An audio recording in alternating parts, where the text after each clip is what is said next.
मुंबई के कई इलाके हैं जहां पर युवा पीढ़ी अपराध जगत से जुड़ती जा रही है। तेजी से ये युवा पीढ़ी नशे का शिकार भी होती जा रही है। हम चांदीवली में इस समय मौजूद हैं।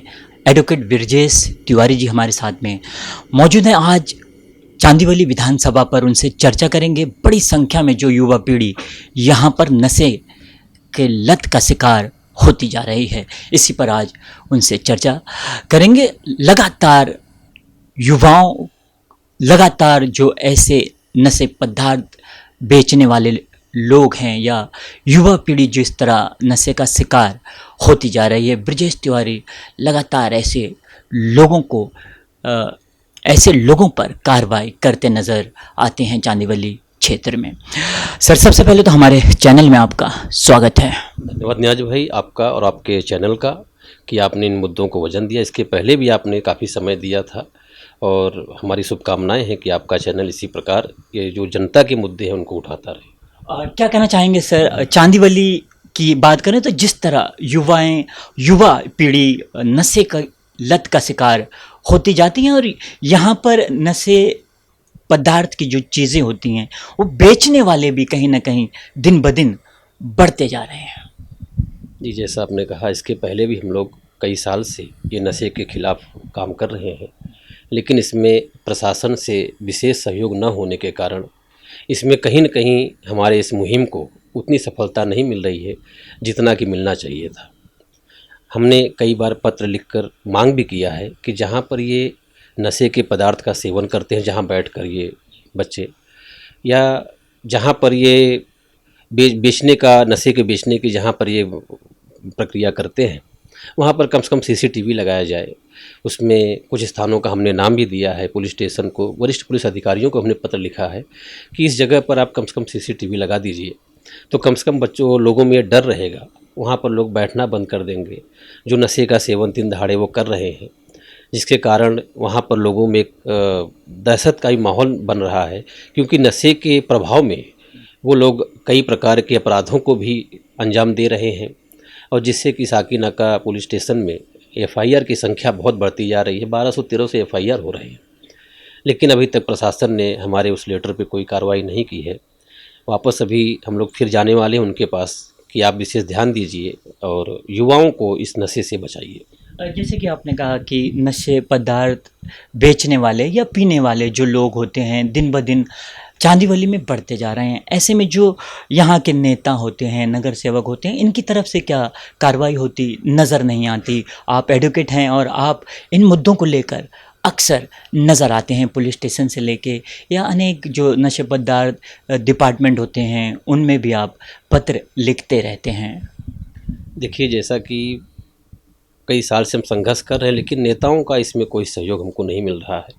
बीच में हमारे कंप्लेन पर कुछ पुलिस अधिकारी जो है वो कई जगह गश्त भी लगाना शुरू किए थे और इससे लोगों को कुछ राहत भी मिली थी, लेकिन उसके बाद कुछ नेताओं ने ही जाकर पुलिस स्टेशन में कहा कि आप उनके शिकायत पर पुलिस इस प्रकार कैसे भेज रहे हैं, और कहीं न कहीं पुलिस ने उस गतिविधियों को जो उसकी चल रही थी उसको ही बंद कर दिया है। इस प्रकार से प्रशासन इस पर विशेष ध्यान नहीं दे रही है, और अब चुनाव को देखकर कुछ नेता जो है अब इस मुद्दों को उठा रहे हैं।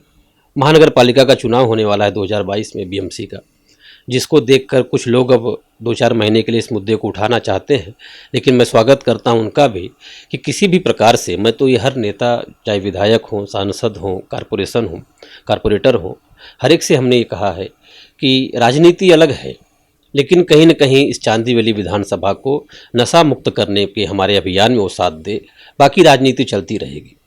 जिस तरह लोगों की, आम जनता की आप लड़ाई लड़ते हैं, कई परिवार ऐसे होते हैं, बच्चों से परेशान माँ बाप होते हैं, नशे में धुत हो जाते हैं बच्चे और इन्हें समझता नहीं कि किस तरह वो घर परिवार से बात करें, माँ बाप कैसे होते हैं, ये चीज़ों को भूल जाते हैं नशे में जब धुत हो जाते हैं। ऐसे में जिस तरह आप एडवोकेट बनकर लोगों की सेवा करना चाहते हैं, क्या आने वाले दिनों में जैसे आपने कहा कि महानगर पालिका के चुनाव आने हैं, तो जनता आपको लोक प्रतिनिधि बनकर सेवा करने का मौका दे, तो क्या आप जनता के बीच लोक प्रतिनिधि बनकर सेवा करना चाहेंगे जनता की? देखिए, जैसा कि आपने कहा कि लोक प्रतिनिधि बनकर जनता की सेवा करना, तो कॉरपोरेशन का चुनाव लड़ने का अभी तक तो हमारा विचार नहीं है। लेकिन अब हमारे शांति सेवा संस्था के जो अन्य पदाधिकारी हैं, अन्य सेवक हैं, अब वो चुनाव आने पर वो क्या डिसाइड करते हैं, वो उम्मीदवार खड़ा करते हैं या क्या उनकी प्लानिंग है, एक चर्चा करने के बाद ही हम इस बात को रख सकते हैं। अभी तक तो हमारा चुनाव लड़ने का कॉरपोरेशन का ऐसा कोई विचार नहीं है। तो खास चर्चा खास मुलाकात में आज हमसे चर्चा कर रहे हैं एडवोकेट ब्रजेश तिवारी जी। चांदीवली विधानसभा की अगर बात करें तो बड़ी अहम भूमिका निभाते नजर आते हैं ब्रजेश तिवारी जी। नशे पदार्थ की जो सेवन यहाँ पर बड़े पैमाने पर चलता है, बेचने वाले लोग भी बड़ी संख्या में यहाँ पर लोग मौजूद हैं और पीने वालों की भी यहाँ पर युवाओं की कमी नहीं है। चोरी छुपे कहीं ना कहीं पीते नज़र काने कोपचे में आते हैं ये लोग। सर क्या कहना चाहेंगे, जिस तरह नशे पदार्थ की जो जैसे कि नशे जो करते हैं तो ये बेचने वाले जो लोग होते हैं तो ये कहीं ना कहीं कीमती चीज़ें होती हैं, ज़्यादा पैसा लगता है इसमें, तो ये कौन लोग ऐसे होते हैं जो बेचते हैं, इन पे बोलते हैं ना सूत्र संचालक इनके कौन होते हैं, क्या लगता है आपको? देखिए, जहाँ तक अभी तक हम लोग को ऐसा जानकारी मिला है कुछ लोगों द्वारा, विशेष हमारे पास कोई वैसा एविडेंस नहीं है, लेकिन इसमें जो इस व्यापार में, नशे के व्यापार में जो लोग लिप्त हैं वो कहीं न कहीं नेताओं द्वारा संरक्षित हैं, ऐसा लोग बताते हैं। लेकिन अभी इसका पूरा एविडेंस नहीं है और प्रशासन से हमने मांग भी किया है कि इन बातों को आप, ये लिखित हमने दिया भी है कि जो नशे के व्यापार में लिप्त हैं लोग वो नेताओं द्वारा संरक्षित हैं, जिसके कारण प्रशासन उनके ऊपर कोई कार्रवाई नहीं कर रही है। तो हमने ये प्रशासन से मांग की है कि इसका इन्वेस्टिगेशन किया जाए। आज जो कम उम्र के बच्चे हैं, 16 साल, 15 साल, 17 साल, इन बच्चों को 1 ग्राम, आधा ग्राम जो कंज्यूमेबल जो है, कंज्यूम करने के लिए जो परचेस करते हैं, उसके बाद पुलिस ऑफिसर उन्हीं के ऊपर कार्रवाई कर रहे हैं। उनको कहीं न कहीं ऐसा 8 ग्राम, 9 ग्राम दिखा देना, अब वो कॉमर्शियल में आ जाता है तो उनको बेल, एनडीपीएस कोर्ट से उनको बेल लेने में प्रॉब्लम होता है और 3-4 महीने लग जाते हैं। फिर उनका नाम पड़ जाता है कि एमडी बेचने में ये अरेस्ट हुआ था। धीरे धीरे जो कंज्यूम करने वाला लड़का था वो फिर बेचने वाले में चला जाता है, वो ड्रग्स सप्लाई शुरू कर देता है। इस प्रकार से एक बहुत बड़ा रैकेट चल रहा है यहाँ पर चांदीवली विधानसभा में और प्रशासन से हम बार बार हमने विनती की है, पत्र द्वारा जाकर हमने उनसे मुलाकात की है, लेकिन अभी तक प्रशासन इस पर कोई कार्रवाई नहीं की है। अब फिर से हम लोग जाने वाले हैं पूरा मोर्चा लेकर 2-4 दिन में प्रशासन के पास कि आप इस पर उचित कार्रवाई करें और इस नशे के व्यापार को और नशे के सेवन को रोकने का प्रयास करें। जिस तरह आपने कहा कि जो लोग सेवन करते हैं नशे का, ऐसे लोगों को भी कहीं ना कहीं इस अंधेर नगरी में ढकेल दिया जाता है कि कहते हैं कि सेवन करने वाला ही अपराधी बन जाता है। यहाँ पर अपराधी है कोई और सेवन जो कर रहा है एक ग्राम या छोटा मोटा कुछ पीता होगा, उसी को यहाँ पर अपराध जगत में, चांदीवली क्षेत्र में ढकेल दिया जाता है। और प्रशासन जो है कहीं न कहीं अपनी जिम्मेदारी से मुक्त होकर ऐसा दिखाती है कि हमने कार्रवाई कर दिया। उत्तर भारतीयों की सर अगर बात करें तो चांदीवली विधानसभा में उत्तर भारतीय भी बड़े पैमाने पर रहते हैं, तो उत्तर भारतीयों के लिए आपके तरफ से क्या भूमिकाएं निभाई जाती हैं? देखिए, उत्तर भारतीयों के लिए जैसे कि ये लॉकडाउन में प्रवासी मजदूरों को जो गांव भेजने की सुविधा चल रही थी, उसमें यहाँ के नेताओं द्वारा कुछ संरक्षित लोग वो गांव भेजने का जो फ्री चल रहा था सरकार की तरफ से, उनमें वो 1100-1200 रुपया टिकट का ले रहे थे। उसके खिलाफ भी हमने साकीनाका पुलिस स्टेशन में शिकायत दर्ज की थी, जिसके ऊपर एफआईआर हुआ। उसमें कुछ लोग अरेस्ट भी हुए थे। कार्रवाई करते हुए पुलिस ने, साकीनाका पुलिस स्टेशन ने 1-2 लोग को अरेस्ट भी किया था। और जो लॉकडाउन में भी जितने भी उत्तर भारतीय रहे, जो गांव जाने में जिनको समस्याएं आ रही थी, कहीं खान पान में समस्या आ रही थी, तो हम शांति सेवा संस्था के सेवकों द्वारा और भी अन्य लोगों से मिलकर उनकी जो मदद हम करते रहते हैं। और उत्तर भारतीय समाज जो है वो एक चांदीवली विधानसभा में कहीं न कहीं एक निर्णायक की भूमिका में आता है, लेकिन उत्तर भारतीय समाज को हमेशा से ही एक उपेक्षित रखा गया है और जहाँ तक है इनका शोषण हर प्रकार से किया जाता है उत्तर भारतीय समाज का। तो कहीं न कहीं इस पर नेताओं को विशेष ध्यान देना चाहिए कि धर्म, भाषा और जात पात से ऊपर उठकर उन्हें कहीं न कहीं एक अपने चांदीवली विधानसभा की जनता समझकर और समभाव से सबको समान रूप से वो सुविधाएं देना चाहिए। राजनीतिक नज़रिए से एक सवाल है सर आपसे। पहले कांग्रेस पार्टी के नसीम खान जी विधायक रहा करते थे चांदीवली की अगर बात करें, तो आज शिवसेना पार्टी के दिलीप मामा लांडे जी आज यहाँ से विधायक हैं। क्या फ़र्क नज़र आता है नसीम खान और दिलीप मामा लांडे के कार्यकाल में? अब ये तो कहना कहीं न कहीं ऐसा न हो जाए कि मैं किसी व्यक्ति विशेष की टिप्पणी कर रहा हूँ, लेकिन जैसा आपने कहा जो वर्तमान विधायक हैं ये पिछले 20-25 साल से नगर सेवक रहे हैं और जो अब विधायक नहीं रहे हैं वो 20 साल से विधायक रहे हैं। दिलीप लांडे जी के शासन में 25 साल के कारपोरेशन के नगर सेवक के शासन में काजूपाड़ा रोड का मुद्दा वैसा ही बना रहा, आज भी वैसा ही है। और कहीं न कहीं जो पूर्व विधायक रहे उनके शासन में वो जरी मरी का रोड आज भी उसी प्रकार बना हुआ है। कहीं न कहीं ऐसा लोगों का कहना है कि नेताओं के न चाहने के कारण ये काजूपाड़ा और जरी मरी का रोड जो है इसका विस्तारीकरण नहीं हो पाया। क्या कारण रहे होंगे? जिस तरह झुग्गी झोपड़ियां हैं बड़े पैमाने पर यहाँ पर चांदीवली की बात की जाए तो आम जो लोग होते हैं, गरीब तबके के जो लोग होते हैं वो ज़्यादातर यहाँ पर नज़र आते हैं। तो क्या लगता है क्यों यहाँ पर विकास नहीं हो पाता?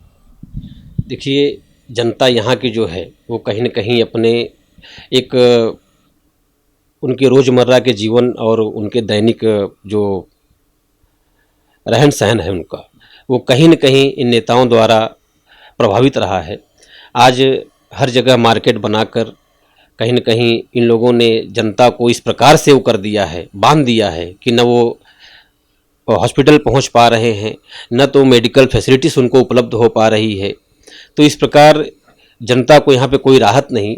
25 साल 20 साल से जो विधायक सांसद यहाँ पर रहे हैं उन्होंने कभी भी इस चांदीवली विधानसभा को सफाई के ऊपर हो, चाहे रोड के विस्तारीकरण का हो, चाहे अपराध को लेकर हो, चाहे नशे को लेकर हो, कभी कोई इन्होंने कार्रवाई नहीं की और जनता आज भी उसी प्रकार से संघर्ष कर रही है। जिस तरह आप लोगों की सेवा करते नज़र आते हैं, नशे पदार्थ जिस तरह चांदीवली में बढ़ रहा है, नशा मुक्त कराने का आपने जो अभियान शुरू किया, संकल्प लिया है आपने नशा मुक्त करने का चांदीवली, तो किस तरह, जैसे कि जो लोग होते हैं, कई परिवार ऐसे होते हैं कि जब उनके बच्चे या परिवार से कोई नशा करने लगता है तो पूरे परिवार पे कहीं ना कहीं फ़र्क पड़ने लगता है।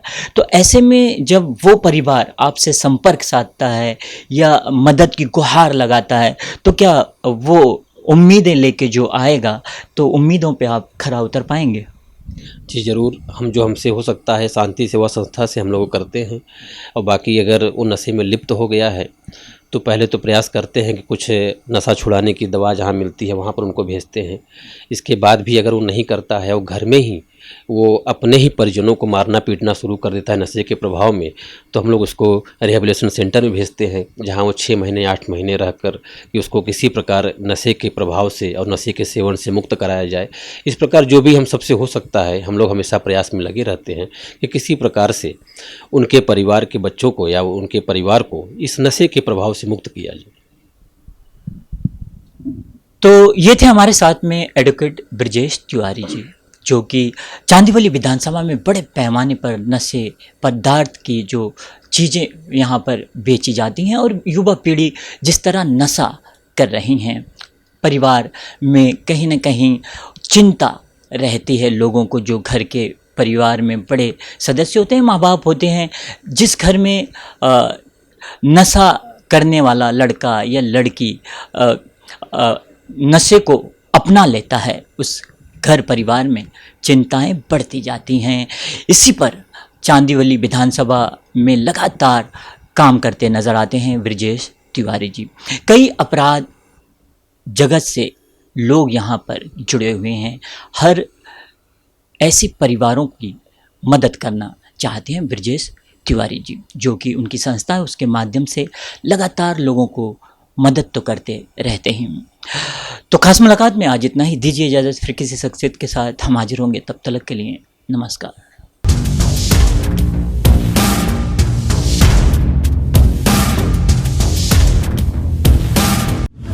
हमें लाइक करें। मुंबई और महाराष्ट्र से जुड़ी हर खबर के लिए STV न्यूज को सब्सक्राइब करें, बेल आइकॉन को प्रेस करें और पाएं ताजा तरीन खबरें।